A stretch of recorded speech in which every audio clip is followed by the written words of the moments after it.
character. This is the geopolitical arc of the game. There's these different arcs, different stories in the game, and what you're doing is they're coming to you and they're saying, look, there's this hot spot here. We need to send in a Black Ops unit, but you're going to get a choice of this. And in this case, we've gone into Singapore.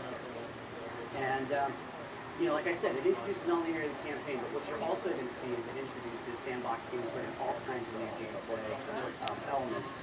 You know, Shannon is right now playing it straight up, you know, first-person shooter, gun in hand, boots on the ground, like you expect from Call of Duty. But you also notice that she can do a lot of other things, and I think that's what this mode is going to be all about. There's going to be a lot of unique gameplay. How you want to take on these levels will be up to you. So now she could do it. She could do a sort of standard Rambo method. She could kind of do it a different way. She could, absolutely. So, for example, she wants to. Well, right now, what she's done is she's gone to Overwatch mode. She's taking a more strategic approach to the level. She wants to take a look at where her Black Ops squad is. She wants to take a look at what the enemies are doing, and she's laying down some waypoints for her squad and for the equipment that she has on the battlefield. Right now she's moved into one of the units there, and she's doing some battle. But she can also take control of all of the technology on the battlefield in this particular level. Now, each of these levels are going to be different. You're not necessarily going to come in with the same equipment in each one of these levels. In this one, there's an interesting match going on where you are fighting a team that also has the technology of the battlefield there. So she was just fighting the claw there, right? That's a cognitive land assault weapon.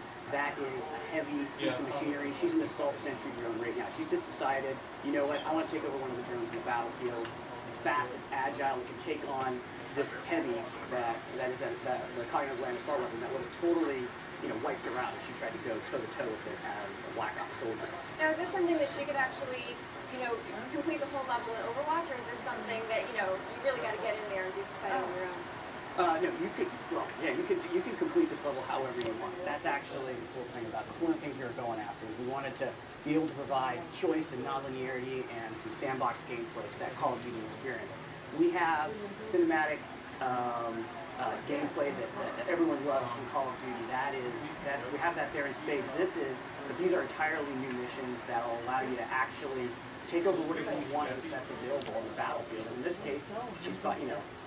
Yeah, I see that sort of the signature quadcopters there. Absolutely, absolutely. So, but you know, she could take over and play the quadcopter. So why don't you do that right now, Shannon, if they're deployed for you? And she just jumped into hers instead of having the AI take over. She's just flying through the level now, and she's going to take out some bad guys. Okay, but see, this hardly seems fair. Oh, come on, it seems like it gives you a little bit too much advantage. No, actually, it doesn't at all. I mean, the AI is really advanced. You can play this on different difficulty levels, and you know. As far as the game structure is concerned, you know, you're not going to have an unlimited amount of lives. Like you do when you play Call of Duty, you know, you die and then you can come back. It's not going to be the case with these levels. At some point, you're out. I don't know why they